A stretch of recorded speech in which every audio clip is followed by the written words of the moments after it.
Welcome everybody. Next में हम प्रारंभ करने जा रहे हैं मॉलिक्यूलर स्पेक्ट्रोस्कोपी या आणविक स्पेक्ट्रोस्कोपी में आणविक स्पेक्ट्रम क्या है, किस तरीके से यह स्पेक्ट्रम प्राप्त किया जाता है और इसके अंदर की क्या क्या प्रक्रिया हैं, उनको हम एक एक स्पेक्ट्रा लेकर के प्रदर्शित करेंगे। तो हमारा नेक्स्ट महत्वपूर्ण पार्ट है वो है आणविक स्पेक्ट्रा या आणविक स्पेक्ट्रम। आणविक स्पेक्ट्रम में वास्तव में हम मूल 3 प्रकार के स्पेक्ट्रम का अध्ययन करते हैं, जिसमें एक है घूर्णन स्पेक्ट्रम, दूसरा है कंपन स्पेक्ट्रम और तीसरा है इलेक्ट्रॉनिक स्पेक्ट्रम। तो यहाँ पर हम सबसे पहले इनके प्रकार लिखें तो आणविक स्पेक्ट्रम मूलतः कितने प्रकार के हैं। यहाँ पर हम 3 प्रकार के आणविक स्पेक्ट्रम का अध्ययन करेंगे, जिसमें से एक है जिसको कहा जाता है घूर्णन स्पेक्ट्रम या इसे कहेंगे रोटेशनल स्पेक्ट्रम। क्या कहा जाता है? रोटेशनल स्पेक्ट्रम कहते हैं। सेकंड स्पेक्ट्रम है जिसे कहा जाता है कंपन स्पेक्ट्रम या फिर इसको कहते हैं वाइब्रेशनल स्पेक्ट्रम, वाइब्रेशनल स्पेक्ट्रम। और तीसरा स्पेक्ट्रम है जिसे कहा जाता है इलेक्ट्रॉनिक स्पेक्ट्रम। तो थर्ड है इलेक्ट्रॉनिक स्पेक्ट्रम और इन 3 स्पेक्ट्रम का यहाँ हम एक एक करके अध्ययन करेंगे। तो सर्वप्रथम हम यहाँ प्रारंभ करते हैं फर्स्ट पार्ट, जिसको कहा गया है घूर्णन या रोटेशनल स्पेक्ट्रम। जो रोटेशन से निर्मित होता है उसी को हम रोटेशनल स्पेक्ट्रम कहते हैं, जिसमें अणु गैसीय अवस्था के अंदर निश्चित विकिरण अवशोषित करके अपने अक्ष पर घूर्णन करता है और उस घूर्णन की सहायता से ही हम यहाँ पर घूर्णन स्पेक्ट्रम प्राप्त करते हैं। और घूर्णन स्पेक्ट्रम यदि प्रदर्शित किया जाता है तो इसके मूल बिंदु आपको ध्यान रखने हैं। घूर्णन स्पेक्ट्रम या रोटेशनल स्पेक्ट्रम सर्वप्रथम कौन सी विकिरणों के अवशोषण से बनेगा, ये ध्यान रखना। यह स्पेक्ट्रम माइक्रोवेव्स के अवशोषण से संपन्न होता है। अर्थात कोई भी गैसीय अणु अवस्था कौन सी होनी चाहिए? गैस अवस्था। तो कोई भी गैसीय अणु अगर माइक्रोवेव या माइक्रो तरंगों के संपर्क में आता है तो उन तरंगों से विकिरण अवशोषित करके अपनी अक्ष पर घूर्णन प्रारंभ करता है और इस घूर्णन की प्रक्रिया में यह घूर्णन के विभिन्न जो ऊर्जा स्तर हैं उन ऊर्जा स्तरों के मध्य संक्रमण करता है इन विकिरणों के अवशोषण द्वारा। तो सर्वप्रथम माइक्रोवेव के संपर्क में लाने पर गैसीय अणु विकिरणों को क्या करेगा? अवशोषित करेगा। विकिरण अवशोषित करने के बाद में ये क्या करता है? घूर्णन ऊर्जा स्तर जो कि हमने पहले बता रखे हैं, तो विभिन्न घूर्णन ऊर्जा स्तरों के मध्य संक्रमण या ट्रांजिशन करता है। अर्थात जो भी गैसीय अणु के विभिन्न घूर्णन ऊर्जा स्तर हैं, ये घूर्णन ऊर्जा स्तर जो कि पृथक पृथक होते हैं और इनमें निश्चित मात्रा में ये क्वांटा के रूप में माइक्रो तरंगें या विकिरण अवशोषित होती है और यह विकिरण अवशोषण द्वारा घूर्णन ऊर्जा स्तरों के मध्य यह गैसीय अणु एक स्तर से दूसरे स्तर में स्थानांतरित होता है और इन घूर्णन ऊर्जा स्तरों को हम जे से प्रदर्शित करते हैं, जो कि क्वांटम संख्या जे के रूप में प्रदर्शित की जाती है। 0 ये घूर्णन क्वांटम संख्या पहले स्तर के लिए होगा, फिर इसी तरीके से एक मान हो जाएगा जे का 2, 1, 2, 3, इस तरीके से इसका मान परिवर्तित होता रहता है। तो यदि सामान्य आद्य अवस्था में है घूर्णन ऊर्जा स्तर के अणु तो विकिरण अवशोषित करके पहले घूर्णन स्तर में स्थानांतरित हो जाएगा, इसी तरीके से दूसरे, तीसरे, चौथे इस तरीके से स्थानांतरण या संक्रमण होता है।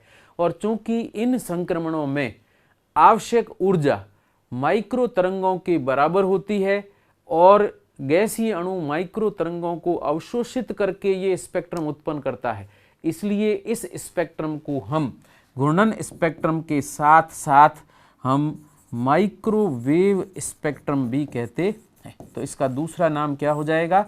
माइक्रोवेव स्पेक्ट्रम भी कहा जाता है और इसके द्वारा किसी गैसीय अणु का अध्ययन करने की प्रक्रिया को, जिससे आणविक संरचना निर्धारित होती है या ज्ञात होती है, उसे माइक्रोवेव स्पेक्ट्रोस्कोपी या रोटेशनल या घूर्णन स्पेक्ट्रोस्कोपी कहा जाता है। तो यहाँ पर हम इसका नाम माइक्रोवेव स्पेक्ट्रम भी रख सकते हैं, जैसे घूर्णन स्पेक्ट्रम का, ऐसे हम इसको माइक्रोवेव स्पेक्ट्रम भी कहते हैं।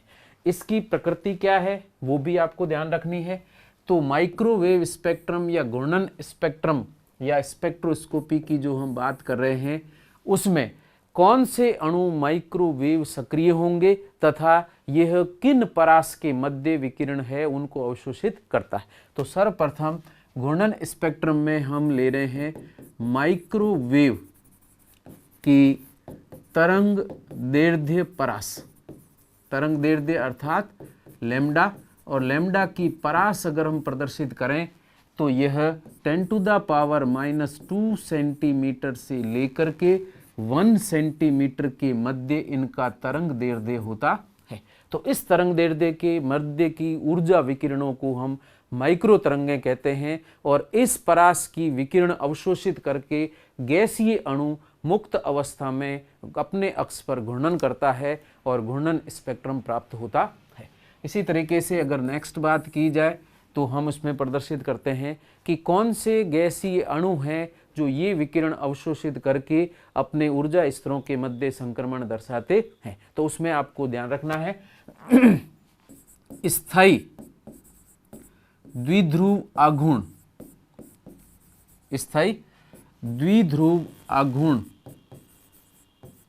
या स्टेबल डाइपोल मूवमेंट जो होता है, dipole movement, stable dipole movement अर्थात मूवमेंट को म्यू से प्रदर्शित किया जाए तो यदि किसी भी गैसीय अणु का डाइपोल मूवमेंट या द्विध्रुव आघूर्ण 0 से अधिक है तो ऐसी स्थिति के अंदर वह अणु हमेशा माइक्रोवेव्स को अवशोषित करेगा तथा घूर्णन स्पेक्ट्रम उत्पन्न करता है। इसलिए ऐसे अणुओं को हम माइक्रोवेव एक्टिव मॉलिक्यूल या घूर्णन सक्रिय अणु कहते हैं। तो शर्त ध्यान रखना है, स्थायी द्विध्रुव आघूर्ण, ऐसे अणु जिनमें स्थायी द्विध्रुव होता है या द्विध्रुव आघूर्ण होता है वे अणु माइक्रोवेव एक्टिव या घूर्णन सक्रिय कहलाते हैं।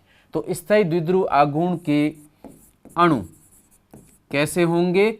यह अणु माइक्रोवेव एक्टिव मॉलिक्यूल कहलाते हैं या इसी को हम घूर्णन या रोटेशनल एक्टिव भी कहते हैं, घूर्णन सक्रिय, या तीसरा नाम आता है रोटेशनल एक्टिव मॉलिक्यूल कहते हैं,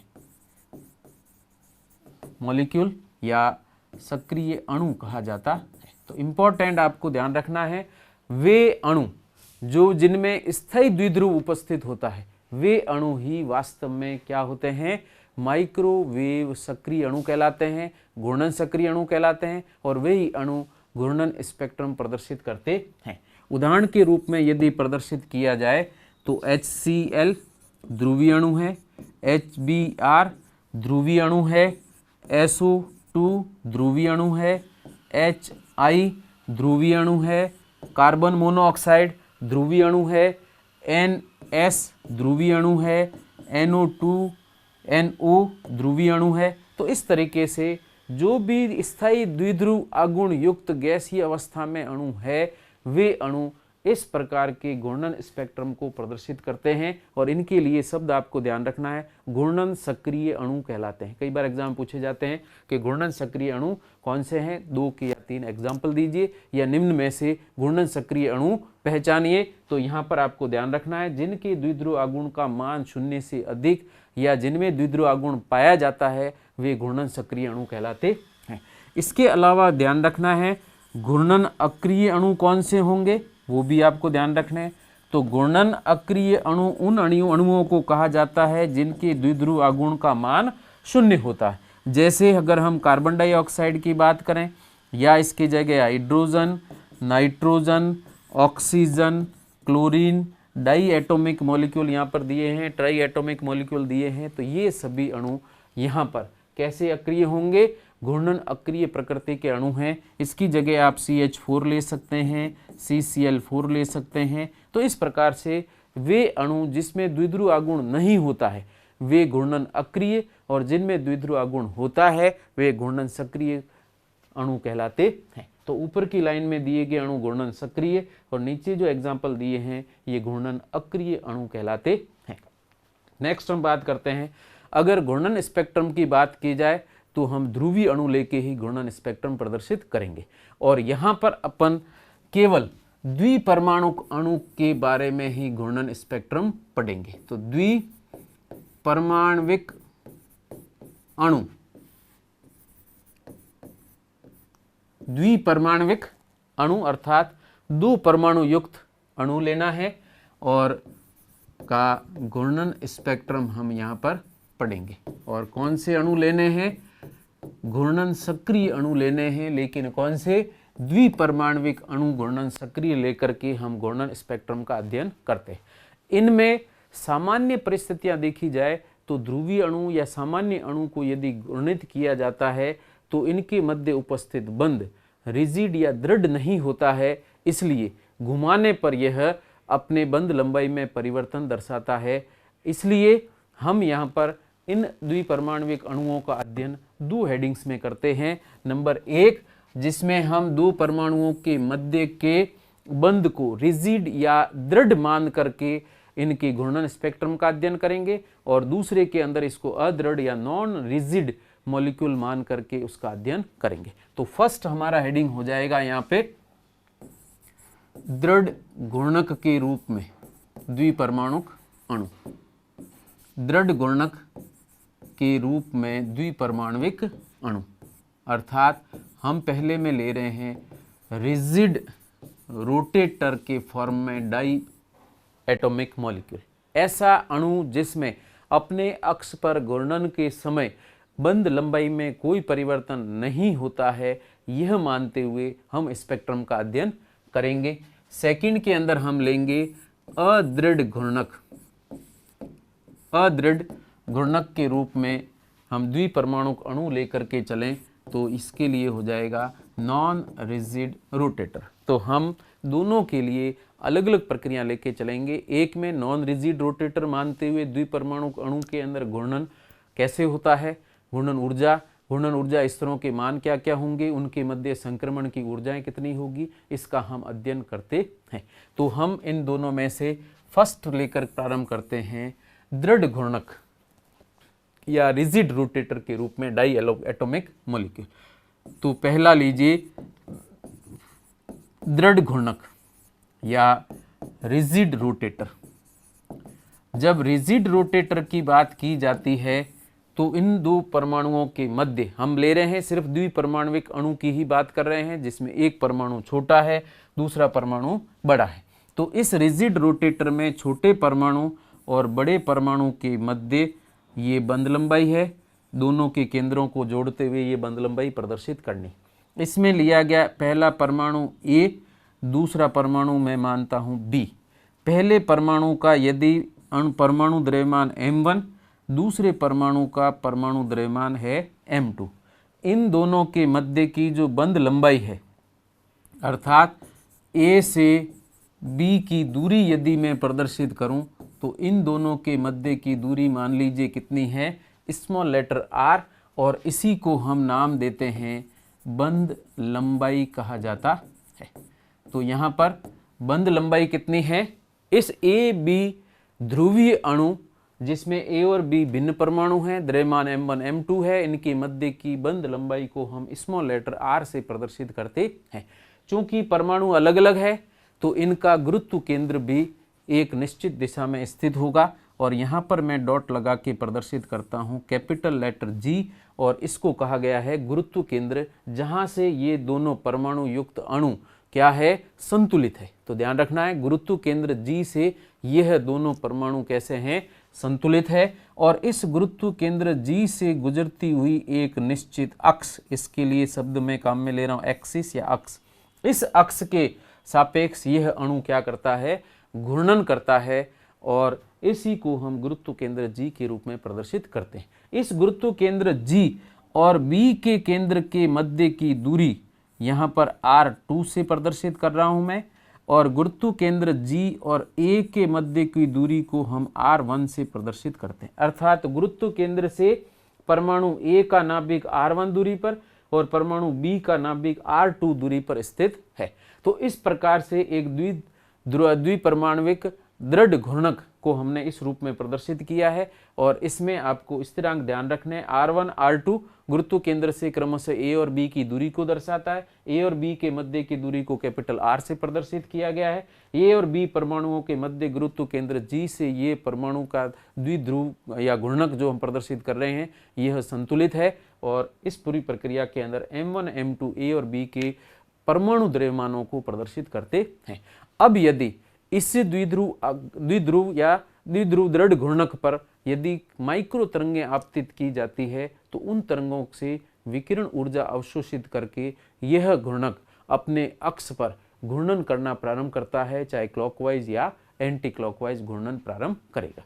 और इस घूर्णन की प्रक्रिया के अंदर इस टाइप से घूमे या इस टाइप से घूर्णन की प्रक्रिया के अंदर आपको जो पॉइंट्स हैं वो वापस ध्यान रखने हैं। तो हमने यहाँ पर क्या माना है, पहली परिस्थिति है कि यहाँ पर A और B के मध्य बंध लंबाई R है, जिसमें R1 और R2 जो दिया गया है, जो गुरुत्व केंद्र से A और B की दूरी है, यह R1 और R2 किसके बराबर हो जाएगी, यहाँ पर R1 और R2 का योग किसके बराबर होता है, R के बराबर। अर्थात दो गुरुत्व केंद्र से दोनों परमाणुओं की दूरी का योग बंध लंबाई के बराबर है, जिसको हमने R = R1 + R2 के द्वारा प्रदर्शित किया है।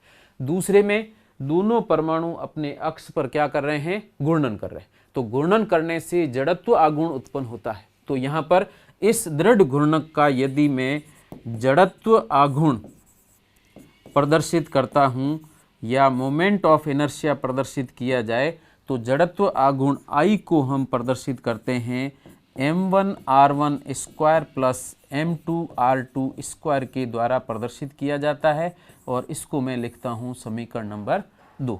तो पहली चीज R1 और R2 का योग R के बराबर है। दूसरा, अपनी अक्ष पर घूर्णन करते हुए अणु का जड़त्व आघूर्ण या मोमेंट ऑफ इनर्शिया I से प्रदर्शित किया गया है, वो m1r1² + m2r2² के योग के बराबर होता है। ये है समीकरण नंबर 2।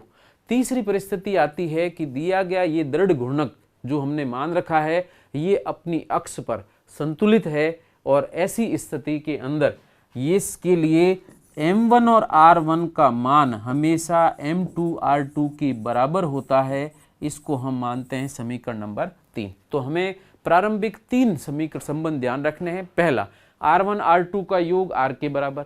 दूसरा ध्यान रखना है, घूर्णन करते हुए इस दृढ़ घूर्णक का जड़त्व आघूर्ण m1r1² और m2r2² के योग के बराबर होता है। और तीसरा, दिया गया अणु अपने अक्ष पर या गुरुत्व केंद्र G पर संतुलित है, बैलेंस्ड है और ऐसी स्थिति में दाईं ओर और बाईं ओर के भाग संतुलित होने के कारण हम इसको m1r1 अर्थात पहले का द्रव्यमान m1 और दूरी का गुणनफल, दूसरे के द्रव्यमान m2 और उसके दूरी का गुणनफल हमेशा क्या होता है, बराबर होता है, यदि दिया गया अणु इस G केंद्र पर संतुलित अवस्था में है। तो इन 3 संबंधों को लेकर के हम एक नया संबंध व्युत्पन्न करते हैं। तो हमने यहाँ पर 3 समीकरण लिए और समीकरण 1, समीकरण 2 और समीकरण 3 को हल करते हैं। डिराइव करने की जरूरत नहीं है, हम हल करने पर क्या क्या परिणाम प्राप्त करते हैं वो परिस्थितियाँ देखनी। डिराइव करना लंबी प्रक्रिया है, कोई काम की नहीं। आप डायरेक्ट पॉइंट नोट कर लें कि पहले, दूसरे और तीसरे समीकरण को हल करने पर एक मान आएगा R1 = m1 m2r upon m1 + m2 के बराबर और इसको हल करने पर R2 प्राप्त हो जाएगा m1 × r upon m1 + m2। ध्यान से याद कर लेना, R1 अगर ज्ञात कर रहे तो यहाँ पर आएगा m2 × r upon m1 + m2। R2 ज्ञात कर रहे हैं तो ऊपर m1r अपॉन m1 + m2 और इन दोनों का मान हम समीकरण 2 में रख देते हैं जो कि जड़त्व आघूर्ण को प्रदर्शित करता है। तो यहाँ पर हम लिखेंगे R1 व R2 के मान समीकरण 2, और समीकरण 2 कौन सा है, जिसमें I ज्ञात किया था। तो समीकरण 2 में रखने पर इसको आप नोट करते जाएं और पूरे स्पेक्ट्रम को हम बिल्कुल सरल तरीके से प्रदर्शित करेंगे। I में या I के संबंध के अंदर यदि यह दोनों मान रख दिए जाएं तो जड़त्व आघूर्ण I बराबर हो जाएगा, ये था m1 r1 स्क्वायर, तो यहाँ पर r1 स्क्वायर की जगह हो जाएगा m2 r upon m1 plus m2 है और इसका हो जाएगा whole square plus m2 into r2 है, तो यहाँ हो जाएगा m1 r अपॉन हो जाएगा m1 प्लस m2 का होल स्क्वायर। इस ब्रैकेट को यदि खोल दिया जाए तो मान प्राप्त होंगे ऊपर m1 m2 का स्क्वायर r का square upon m1 plus m2 का होल स्क्वायर नीचे लिख देते हैं, प्लस इसको यदि ओपन किया जाए तो ये आएगा आपके m2 m1 square r square upon m1 plus m2। अब इसमें से ऊपर के मान और नीचे के मान आपको दे रखे हैं, इसका स्क्वायर है, और तो ऐसी स्थिति में हम एलसीएम लेकर के इसको सरल करते हैं। इसका यदि लसप या एलसीएम लिया जाए, लघुत्तम समापवर्त्य लिया जाए, तो ऐसी स्थिति में हम इन दोनों के जो मान हैं इससे एलसीएम अगर निकालेंगे तो ये प्राप्त होगा m1 प्लस m2 का होल स्क्वायर, क्योंकि दोनों मान एक जैसे हैं। उसके बाद में ऊपर के मान अगर भाग में जो दिए गए मान या जो हर दिए हुए हैं, हर के मान यदि समान है तो ऐसी स्थिति में ऊपर जो मान दिया गया इसमें कोई परिवर्तन नहीं होगा, एज इट इज़ आपको जोड़ देना है। तो यहाँ पर मैं यदि इन दोनों को जोड़ता हूँ तो जोड़ने से पहले मैं इनके मानों में से जो कॉमन आ रहे हैं उसको अलग ले लेते हैं, बाकी भागों को अलग कर देते हैं। तो यहाँ पर आप देखें m1 कॉमन है, m2 भी इसमें कॉमन है, इसके अलावा r स्क्वायर भी कॉमन है। तो यहाँ पर हमारे पास में आ जाएगा m1, दूसरे नंबर पे आएगा m2 और r स्क्वायर। अगर मैं इसमें से m1 m2 r स्क्वायर निकाल देता हूँ तो यहाँ पर क्या बचेगा m2, ठीक है। और इधर मैं यदि वापस m1 m2 और r स्क्वायर हटा देता हूँ तो यहाँ बचता है m1, तो ऊपर बचेगा m1 प्लस m2। तो मैं इसको m1 पहले लिख करके m2 बाद में लिख करके प्रदर्शित कर देता हूँ, तो ये संबंध आ जाएगा आपके पास। अब इसमें आप देख सकते हैं ऊपर m1 प्लस m2 और नीचे m1 प्लस m2 का होल स्क्वायर है, तो ये पूरा मान इस r इसके घातांक या स्क्वायर से कट जाएगा। तो पीछे बचेगा क्या, m1 m2 r square upon m1 plus m2।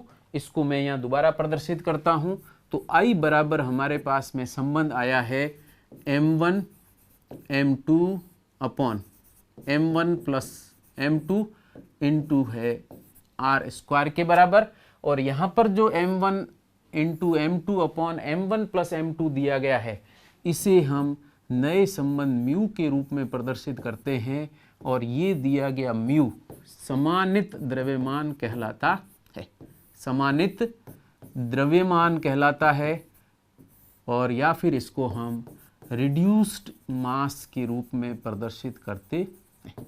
Reduced मास या समानित द्रव्यमान के रूप में प्रदर्शित होता है म्यू आर स्क्वायर। तो हमारे पास में संबंध आ गया है I equal to mu small letter r square, जिसमें दिया गया I क्या है, जड़त्व आघूर्ण है। किसका जड़त्व आघूर्ण है, ये दृढ़ घूर्णक जो माइक्रो तरंगों को अवशोषित करके घूर्णन कर रहा है, उस घूर्णन करते हुए दृढ़ घूर्णक का जड़त्व आघूर्ण I से प्रदर्शित किया है। म्यू ऊपर मैंने लिख रखा है समानित द्रव्यमान है, जबकि R जो दिया गया है यह बंध लंबाई को प्रदर्शित करता है, अर्थात A और B परमाणुओं के मध्य की बंध लंबाई या उनके नाभिकों के मध्य की दूरी को प्रदर्शित करता है, जिसको बंध लंबाई कहते हैं। और इस संबंध की सहायता से हम इस किसी भी ध्रुवीय द्विपरमाणु अणु जिसको हमने दृढ़ घूर्णक मान रखा है, उस दृढ़ घूर्णक की बंध लंबाई का निर्धारण इस संबंध से कर सकते हैं। तो ये माइक्रोवेव स्पेक्ट्रोस्कोपी या घूर्णन स्पेक्ट्रोस्कोपी का एक अनुप्रयोग है जिसमें हम बंध लंबाई ज्ञात कर सकते हैं। तो इम्पोर्टेंट रूप से हम इस सूत्र की सहायता से बंध लंबाई ज्ञात करते हैं, और बंध लंबाई के लिए संबंध आ जाएगा R इक्वल टू, इसको सरल करें तो ये हो जाएगा I अपॉन म्यू का वर्गमूल हो जाएगा। और इसी संबंध की सहायता से तो R equal to I upon mu का वर्गमूल आएगा और इसी की सहायता से हम बंध लंबाई ज्ञात करते हैं। यहाँ पर दिया गया I और म्यू आपको जानकारी में है। म्यू ज्ञात करना है तो बहुत सरल है। म्यू वास्तव में जो भी अणु में परमाणु उपस्थित है उनमें पहले परमाणु और दूसरे परमाणुओं के परमाणु द्रव्यमान यदि ज्ञात हैं तो हम समानित द्रव्यमान म्यू ज्ञात कर सकते हैं। यहाँ पर इसका मान रख दीजिए।